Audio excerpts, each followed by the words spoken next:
Russian military commanders in Ukraine have been accused of a disturbing practice, burning the faces of deceased North Korean troops to conceal their identities and falsely claim battlefield successes. This tactic, exposed through multiple intelligence reports, highlights the growing presence of North Korean soldiers, particularly near the Kursk region. Faced with mounting pressure to demonstrate progress amidst significant losses, Russia has increasingly relied on foreign fighters, with this deceptive scheme marking a troubling shift in the conflict's dynamics. These actions raise serious ethical and legal concerns regarding the conduct of war. Russian deception operations exposed. Ukrainian intelligence has uncovered a disturbing pattern of Russian efforts to conceal the involvement of North Korean soldiers in the ongoing conflict. These deception operations, which range from gruesome tactics to elaborate documentation schemes, reflect Moscow's determination to maintain plausible deniability about the foreign troops fighting on its behalf. One of the most shocking revelations is the systematic burning of the faces of deceased North Korean casualties. Ukrainian President Volodymyr Zelensky has presented evidence showing Russian forces burning the faces of dead North Korean soldiers in makeshift campfires. This gruesome practice is part of a broader concealment operation designed to prevent the identification of the soldiers and keep the extent of North Korean involvement hidden from the public. The deception goes beyond altering the physical appearance of the soldiers. The Russian military has created an elaborate system of false identification for North Korean soldiers. These soldiers are provided with fake Russian military documents, including fabricated names and false birth certificates that list Russian regions. In addition, counterfeit identity papers claiming ethnic minority status are issued to North Korean troops, who are disguised as members of Russia's ethnic minorities, particularly the Yakuts and Buryats, who share similar physical features. Despite these efforts, Ukrainian forces have recovered documents that reveal the true identities of the fallen soldiers, with signatures in Korean script exposing their true origins. In an attempt to further obscure the reality of foreign involvement, Russian state media has launched a propaganda campaign to claim credit for military successes that were achieved by North Korean forces. This was particularly evident during the Plekhovo offensive, where Russian units only entered the area after North Korean troops had already secured it. The media's portrayal of these victories aims to create the illusion of Russian military self-sufficiency, while concealing the increasing reliance on foreign fighters. The deception also extends to medical facilities, where specific wards are cleared for the treatment of North Korean casualties. According to intercepted communications, approximately 200 wounded North Korean soldiers were given preferential treatment in these hospitals, and were referred to as imported troops. South Korean intelligence reports suggest that many of these casualties belong to the elite Storm Chorus unit, which despite its high morale has struggled with modern warfare tactics. The scale of these deception efforts has become increasingly evident, with Ukrainian forces continuing to gather evidence of Russian attempts to conceal the true extent of North Korean involvement. South Korean military officials estimate that approximately 1,100 North Korean soldiers have been killed since their deployment in the conflict, underscoring the significant human cost of this covert operation and the lengths to which Russia has gone to hide it from the international community. North Korean combat deployment details. South Korea's Joint Chiefs of Staff has confirmed the significant involvement of North Korean military personnel in supporting Russian operations in Ukraine.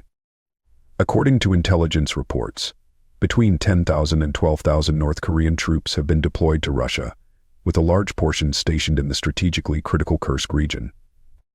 The Pentagon has identified approximately 10,000 North Korean soldiers specifically positioned in the Kursk Oblast, where they are integrated into various Russian military units, including airborne and marine forces. These troops have been outfitted with Russian uniforms and received specialized training in infantry tactics, trench clearing, unmanned aerial vehicle operations, artillery systems, and combat support. The deployment also includes some of North Korea's most elite forces, particularly the Storm Corps.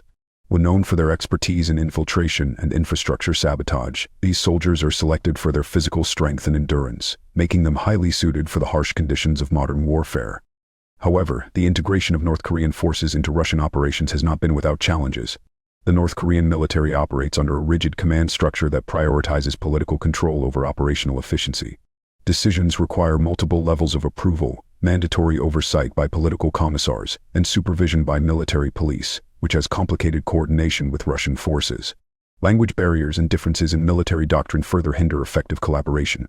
Despite these hurdles, South Korean officials report that North Korean troops maintain high morale, though they have shown limited understanding of modern warfare tactics. This deployment marks an unprecedented level of North Korean military involvement in a foreign conflict. South Korean intelligence officials are closely monitoring the situation, concerned that this initial deployment may signal further reinforcements or rotations of North Korean forces, indicating a deeper commitment to the conflict by Pyongyang. Battlefield performance analysis. Recent battlefield assessments have highlighted the significant difficulties North Korean troops face in adapting to modern warfare conditions on Ukrainian soil. While they initially achieved tactical successes, these forces have encountered major challenges in managing contemporary combat scenarios. North Korean units displayed notable effectiveness during initial operations near Plekhovo, where they participated in successful offensives alongside Russian forces. Their deployment in the villages of Plekhovo, Vorobja, and Martinovka showcased their ability to conduct coordinated ground operations. The Storm Corps, known for its specialized training in infiltration and infrastructure sabotage, demonstrated remarkable physical endurance and tactical discipline in these engagements. However, as the conflict progressed, the transition to modern warfare posed substantial challenges for North Korean forces. Their combat effectiveness has been hindered by several key factors. In the early stages, over 100 troops were killed and 1,000 wounded in the first battles. The communication issues due to limited proficiency in Russian, a lack of experience with contemporary combat tactics, and difficulties coordinating with Russian command structures further exacerbated their struggles. Additionally, their training, primarily focused on sniper missions and urban warfare, was ill-suited for the open terrain warfare typical of the Ukrainian conflict. The rushed deployment of these troops also created integration challenges with Russian military units. One of the most critical vulnerabilities identified was North Korea's susceptibility to Ukrainian drone warfare. The soldiers have proven particularly vulnerable to drone attacks, leading to significant casualties. In response, Russian forces have implemented countermeasures, including establishing additional observation posts for drone detection, deploying electronic warfare systems, and integrating Russian drone units for tank and artillery support. A notebook recovered from a North Korean soldier revealed their tactical adaptations, which included the creation of 3-person teams for drone countermeasures and specific evasion protocols. Despite these adjustments, however, North Korean units continue to suffer heavy losses, particularly in open terrain where drone surveillance is most effective. Overall, while North Korean troops maintain high morale, their lack of experience with modern warfare technologies and unfamiliar terrain has resulted in significant operational challenges. Their vulnerability to drone warfare has prompted ongoing tactical adaptations, yet casualties continue to mount, particularly in the Kursk region. Casualty cover-up methods. To maintain secrecy, Russian troops have implemented disturbing methods to handle the remains of fallen North Korean soldiers. Ukrainian intelligence has revealed systematic efforts to conceal the scale of these losses, including burning the faces of deceased soldiers to erase identifying features. These gruesome practices, concentrated in the Kursk region, underscore Moscow's determination to hide the extent of foreign troop participation in the conflict. The juxtaposition of North Korean troops' operational struggles and the elaborate cover-up operations highlights the complexities and ethical breaches in this covert alliance. The concealment extends beyond physical destruction. Russian forces have implemented a comprehensive system of false documentation to disguise the identities of North Korean soldiers. Recovered documents show forged information, such as fabricated birthplaces in Russian regions like the Republic of Tuva, and inconsistencies including missing stamps, absent photographs, and Korean script signatures written with mismatched pens. Ukrainian forces have exposed specific instances, revealing the real identities of North Korean soldiers hidden under falsified Russian names and identities. The scale of these operations reflects the critical importance Moscow places on maintaining plausible deniability. Ukrainian President Volodymyr Zelensky confirmed these practices, accusing Russia of not only deploying North Korean troops in combat but also actively hiding their losses. Reports from the Pentagon further validate the presence of North Korean casualties in the Kursk region. The secrecy surrounding North Korean involvement in Ukraine has not only impacted battlefield operations but also driven soldiers to desperate measures. Fearful of severe reprisals against their families in North Korea, if captured, some troops have reportedly taken their own lives to avoid detection. These tragic incidents underscore the extreme lengths taken to maintain the covert nature of their deployment, reflecting the profound human cost of these clandestine operations. Medical treatment controversies. This veil of secrecy extends to the medical treatment of wounded North Korean soldiers. Intercepted communications have revealed a sophisticated network of specialized medical facilities in Russia, designed to handle these casualties with the utmost discretion. Enforced through unprecedented security measures and strict protocols, these operations highlight the meticulous efforts of Russian authorities to conceal the extent of foreign troop involvement and manage the fallout from mounting losses. In Kursk, major hospitals have established secret facilities exclusively for North Korean patients, with entire floors cleared and secured. At one prominent hospital, 24 injured North Korean troops were brought in under cover of dusk and directed to a restricted area. Access to these wards is tightly controlled, with armed guards stationed at entry points and only authorized personnel and translators permitted. To maintain secrecy, smaller facilities closer to combat zones are bypassed, and patients are transported directly to larger, better-equipped hospitals. Language barriers present significant challenges for medical staff, complicating patient care. Communication with North Korean soldiers is nearly impossible without authorized translators, as English is prohibited and online translation tools prove ineffective. Staff report difficulties in assessing pain levels and medical needs, exacerbating the tension as some patients appear frightened and nervous during treatment. This has made pain management and other aspects of care particularly challenging. Reports suggest that North Korean casualties receive priority treatment over Russian soldiers, further illustrating their elite status. At one hospital near Moscow, approximately 200 wounded North Korean troops were given preferential accommodations, leading to frustrations among staff. This preferential treatment, however, contrasts with evidence of systematic malnourishment among many North Korean patients, even those from elite units like the Storm Corps. Their physical state complicates medical care and reflects the strain of their deployment in unfamiliar and technologically advanced warfare environments. The high casualty rate among North Korean forces, driven by their vulnerability to drone attacks and lack of experience with modern combat, continues to generate a steady influx of wounded soldiers. These specialized medical facilities, while effective in treating injuries, underscore the hidden costs and human toll of this covert military collaboration. Strategic implications for Russia. This reliance on North Korean troops also reveals significant strategic implications for Russia. The deployment marks a critical adjustment in Moscow's military strategy, shedding light on both immediate tactical necessities and deeper structural weaknesses. Faced with severe manpower shortages and mounting battlefield losses, Russia has increasingly turned to foreign fighters to sustain its war effort. Pentagon officials estimate that approximately 10,000 North Korean soldiers are currently stationed in Russia's Far Eastern Federal District, underscoring the extent to which these troops are being integrated into Russia's military operations. This development not only addresses immediate operational needs but also exposes the broader vulnerabilities in Russia's capacity to sustain prolonged conflict. Russia's dependence on foreign troops has become increasingly evident as its recruitment efforts falter. With monthly recruitment reaching only 25,000-30,000 new soldiers, barely enough to match the estimated daily casualty rate of 1,000 troops, Moscow has turned to alternative strategies. These include large-scale recruitment of foreign fighters, expanded use of military contractors, raising the maximum age for conscription, and offering enhanced bonuses for volunteer enlistments. The integration of North Korean forces has highlighted significant gaps in Russia's military capabilities. Reports indicate that North Korean troops have suffered approximately 1,100 casualties during their initial deployment, revealing challenges in adapting to Russian command structures and modern combat conditions. These losses have exposed issues such as insufficient training for foreign troops, logistical hurdles in supporting multinational units, and weaknesses in drone warfare capabilities. The international reaction to this deployment has been one of growing alarm. U.S. Defense Secretary Lloyd Austin has labeled the move a dangerous and destabilizing escalation, emphasizing its potential to prolong the conflict. The United States, Ukraine, and South Korea have jointly expressed grave concern over the deepening military partnership between Moscow and Pyongyang. This alliance has seen North Korea supplying nearly half of Russia's artillery shells, while speculation grows that Russia may offer North Korea advanced military technology, including satellite and rocket systems, in return for troop contributions. South Korea has voiced particular apprehension, warning that North Korean forces could gain critical combat experience and exposure to modern warfare techniques, potentially bolstering Pyongyang's military capabilities. Meanwhile, the United Nations Security Council has taken up the issue, with Russia's envoy defending the collaboration as compliant with international law. The partnership has also placed strain on China's diplomatic position, as Beijing finds itself navigating tensions with both Russia and North Korea. This dynamic has fueled regional shifts, prompting the United States, Japan, and South Korea to accelerate efforts to strengthen their trilateral security arrangements. The deployment of North Korean troops thus represents not only a tactical adjustment but also a broader challenge to the global balance of power. Ukrainian countermeasures. On the ground, Ukraine has demonstrated remarkable resilience and adaptability in countering the North Korean presence.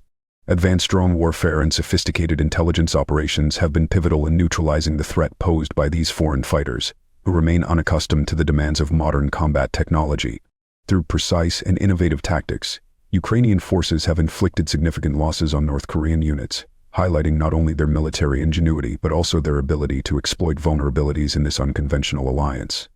The interplay between battlefield successes and evolving regional alliances underscores the complex and far-reaching implications of North Korea's involvement in the conflict.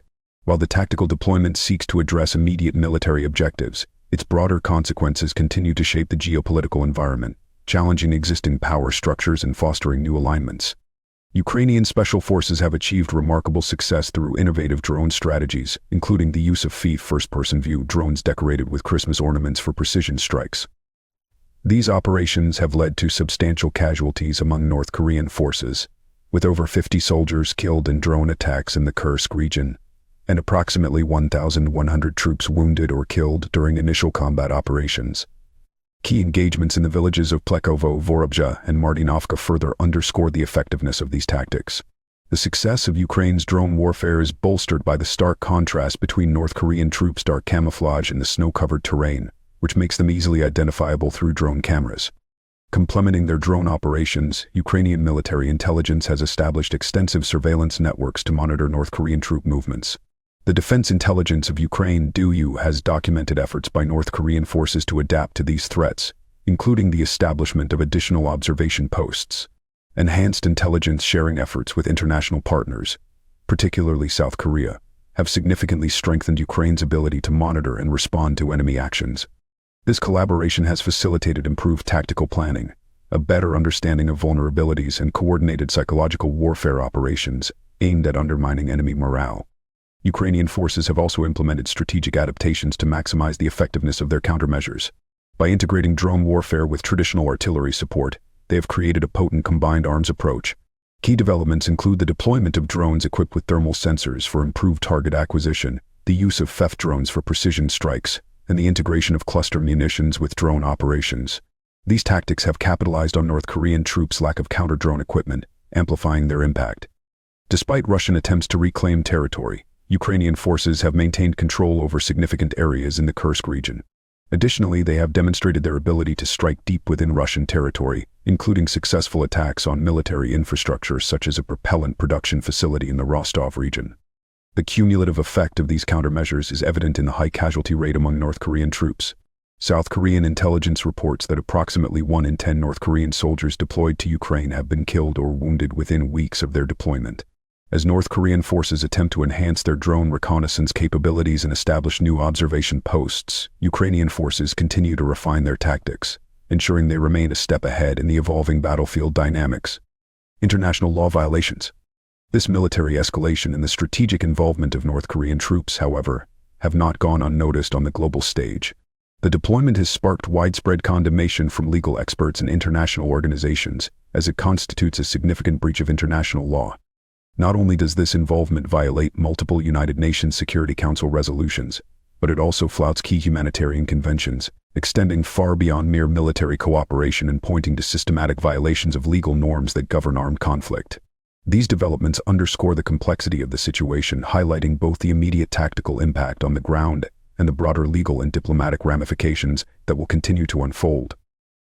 The treatment of North Korean casualties and prisoners of war has raised serious concerns regarding compliance with the Third Geneva Convention of 1949.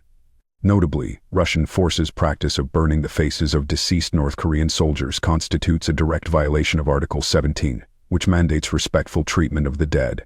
This gruesome method of identity concealment represents a flagrant breach of international humanitarian law. Additionally, evidence of North Korean soldiers taking extreme measures, including suicide, to avoid capture highlights the severe pressure faced by these combatants, complicating the registration and treatment of prisoners of war. North Korea's involvement in the conflict has also violated multiple United Nations Security Council resolutions, including Resolutions 1718, 1874, and 2270, which collectively prohibit military cooperation, arms transfers, and troop deployments by North Korea. The provision of over 10,000 North Korean troops and the supply of military equipment to Russian forces are direct acts of aggression against Ukraine. Legal experts have identified North Korea not merely as an accomplice but as a principal perpetrator in this conflict due to the scale of its involvement.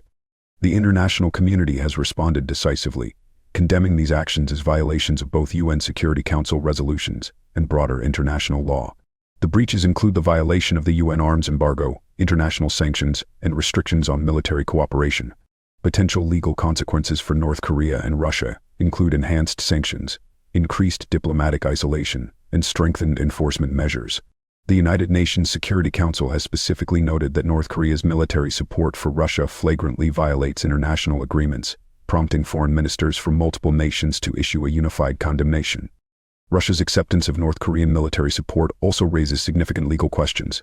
By integrating foreign troops into its operations, Russia may have violated obligations under the Geneva Conventions, international humanitarian law, and the UN Charter. Furthermore, efforts to naturalize North Korean soldiers through expedited citizenship processes have been widely rejected by the international community. Legal experts cite the precedent of the 1955 Notbohm case, which requires a genuine link between a state and its claimed nationals, rendering such naturalization attempts invalid under international law. The escalating military cooperation between North Korea and Russia has prompted calls for immediate action, including the withdrawal of North Korean troops, cessation of military collaboration, and full compliance with UN Security Council resolutions. Foreign ministers have strongly condemned these violations, urging adherence to international humanitarian law and accountability for breaches. As new evidence of North Korean involvement in Ukraine continues to surface, the legal consequences for both Pyongyang and Moscow become more pronounced. The international community firmly asserts that this military collaboration is a blatant violation of established legal frameworks, emphasizing the urgent need for a coordinated global response to safeguard international security standards. As the situation evolves, the actions taken by world leaders will shape the future of international law and diplomacy. How do you think the global community should address these escalating violations to ensure lasting peace and accountability?